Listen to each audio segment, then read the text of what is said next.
जय श्री महाकाल ओम नमः शिवाय। पुणी आउ थे आज शनिवार एकादशी तिथि में मुझे आसिक पहुंची पुरी जिला गोटे प्राचीन शैवपीठ जहाँकर अलौकिक महिमा आज नुहे दीर्घ 25 वर्ष है मुझे अनुभव कर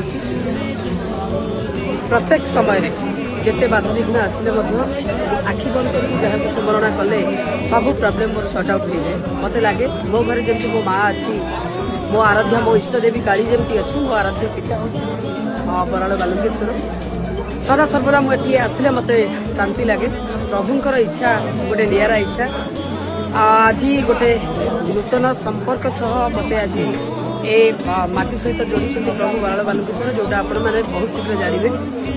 जदि आपण मानकर कौन भी समस्या अच्छी कौन भी समस्या अच्छी कौन काल सर्पदर्श अच्छी रुद्राभिषेक करने चाहूँगी कौन भी कम सफल होरी झील पुओ बाहागर कथा कौन भी कथा जदि आपण जड़े सनातनी जदि आपण महादेव ऊपर भरोसा करती आखि बंद करके आसुदा खोजे आउ नंबर यही तले आपण मैंने मो आईडी की आसवे मत आप डायरेक्ट डीएम करेंगे मुझे टेलीफोन नंबर देदेवी प्रभु पाखक आसतु बराड़ बालुकेश्वर आशीर्वाद दिखाँ आप जीवन सफल।